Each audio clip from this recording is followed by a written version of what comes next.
लग्नाचे दागिने म्हणजे श्रीमंत पेशवाई दागिने, नाशिकचे सुप्रसिद्ध सराफ मयूर अलंकार सराफ। ताज्या बातम्यांसाठी नाशिक न्यूजच्या YouTube चॅनलला सबस्क्राईब करा आणि बेल आयकॉनला प्रेस करा।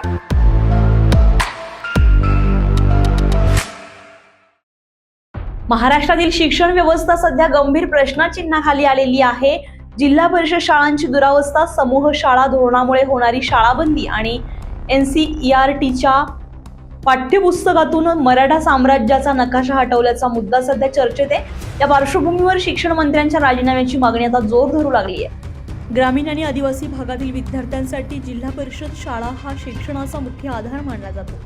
मात्र समूह शाळा धोरणाअंतर्गत 14,000हून अधिक शाळा बंद किंवा विलीन करण्याची प्रक्रिया सुरू असल्याचा आरोप केला जातोय।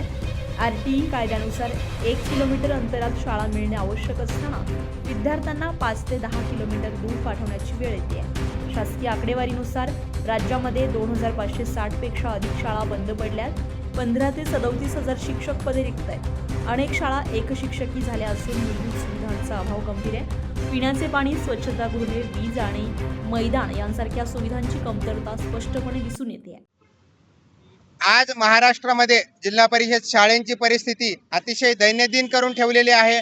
जवळपास हजारो शाळा दादा भुसे साहेबांनी बंद पाडण्याचं ठरवलेलं आहे। त्याचा विलीनीकरणाच्या नावाखाली या शाळा बंद पाडणार आहेत। अनेक शाळांमध्ये शिक्षक नाही, गोरगरीब पोरांना शिक्षणापासून वंचित ठेवण्याचा हा जो प्रयत्न आहे तो आम्ही चालू देणार नाही। आपल्याला जर कल्पना नसेल तर शेकडो शाळांना, जवळपास 500 शाळांना आज देखील इमारत नाही, जवळपास शेकडो शाळांना आज देखील वीज नाही, त्या शाळांमध्ये टॉयलेटची अवस्था नाही, ज्या शाळांमध्ये टॉयलेट आहे त्या शाळांमध्ये महिला विद्यार्थिनींसाठी टॉयलेटची व्यवस्था नाही। अन्न आहार जो पोषण आहार जो आपण म्हणतो यामध्ये फक्त पैसे खाल्ले जातात आणि या राजकारण्यांचे पोट भरले जातात, पण विद्यार्थ्यांपर्यंत तो आहार पोहोचत नाही।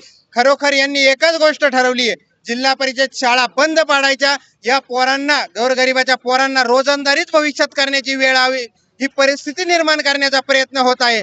त्यामधून देखील काही पोरं हुशार ठरले, या सगळ्या नियतीवर मात करून जर पुढे आले आणि 12वी झाले, ज्या पोरांना, गोरगरिबाच्या पोरांना 80% मार्क मिळतात त्यांना CET मध्ये फक्त 60%, 70%, आणि ज्या धनदांडग्याच्या पोराला 50% मार्क आहे 12वी मध्ये त्या पोराला 99% अहो, तुम्ही इथून मागं फक्त परीक्षा लीक करत होते, आता तर तुम्ही भिकारी झाला आहात, अक्षरशः रिझल्ट विकायला लागले। पण तुम्हाला मी सांगतो, तुम्ही गोरगरिबाला मारून त्याच्या टाळूवरचा लोणी खाण्याचा जर प्रयत्न करणार असाल तर शिक्षण मंत्री इथून पुढच्या पिढ्या देखील तुमच्या त्या प्रमाणात निर्माण होणार नाही। अहो, किती साचवायचं आहे तुम्हाला? चंद्रकांत पाटील असेल, शिक्षण मंत्री दादा भुसे असेल, अहो किती साचवायचं आहे तुम्हाला? तुमच्या पुढच्या पिढ्यांची थांबवायची दानच राहणार नाहीये का? अहो किती साचवणार तुम्ही? 12वी झाल्यानंतर जी CET होती त्याचे देखील पेपर विकण्याचं काम चंद्रकांत पाटलांनी केलं, असं म्हणणं वावगं ठरणार नाही। तुमच्या खात्याअंतर्गत जर MSCET सेल असेल आणि त्याच्यावर तुमचं नियंत्रण नसेल, याचाच अर्थ हे तुम्ही सांगून सवरून करत आहात। म्हणूनच मुख्यमंत्री साहेबांना आमची विनंती आहे, आज कलेक्टर साहेबांच्या माध्यमातून आम्ही निवेदन देत आहोत की मुख्यमंत्री साहेबांनी चंद्रकांत पाटील व दादाजी भुसे दोघांचे राजीनामे तात्काळ मंजूर करावे, अथवा महाराष्ट्रामध्ये स्वराज्याच्या माध्यमातून एक मोठं आंदोलन उभं झाल्याशिवाय राहणार नाही। दरम्यान NCERTच्या इयत्ता 8वीच्या पुस्तकातून मराठा साम्राज्याचा ऐतिहासिक नकाशा हटवल्यानंही संताप व्यक्त केला जातोय। अटकेपार भगवा फडकवणाऱ्या मराठ्यांचा इतिहास अभ्यासक्रमातून वगळल्याचा आरोप करत हा निर्णय मागे घेण्याची मागणी होती। मध्ये जो शिक्षणाचा खेळ खंडोबा चालला आहे आणि महाराष्ट्रामध्ये MSCITचे पेपर लीक झाले, त्या संदर्भात आज स्वराज्याच्या वतीने जिल्हाधिकाऱ्यांना निवेदन देण्यासाठी आम्ही सर्व स्वराज्य पदाधिकारी जमलेलो आहोत। छत्रपती संभाजी महाराजांच्या नेतृत्वाखाली आम्ही आंदोलन करत आहोत आणि याच्यानंतर जर शिक्षणामध्ये कधी सुधारणा केली नाही तर आम्ही उपोषणाला बसल्याशिवाय राहणार व महाराष्ट्रव्यापी आंदोलन मोठं उभं करणार, ही आमची गवाही आहे। गोरगरीब विद्यार्थ्यांना न्याय देण्यासाठी आज आमचं आंदोलन उभं केलेलं आहे। शासनाने जो चालवलेला गोंधळ आहे, जो गरीब विद्यार्थ्यांना शिक्षणाचा अधिकार नाही का, हा आमचा महत्त्वाचा प्रश्न आहे। गोरगरीब विद्यार्थ्यांनी जायचं कुठं? प्रायव्हेटायझेशन झाल्यामुळे फीची रक्कम इतकी वाढली का छोट्यात छोटा शेतकरी शिकू शकत नाही, आणि गरीब विद्यार्थ्यांना न्याय देण्यासाठी आम्ही स्वराज्य पक्ष कायम खंबीरपणे इथं उभं राहील। या सर्व पार्श्वभूमीवर शिक्षण व्यवस्थेतील कथित अपयशासाठी शिक्षण मंत्र्यांच्या राजीनाम्याची मागणी करण्यात येते. तसेच शाळाबंदी थांबवणे, शिक्षक भरती करणे आणि सुविधा उपलब्ध करून देण्याची मागणी देखील जोर धरू लागली आहे.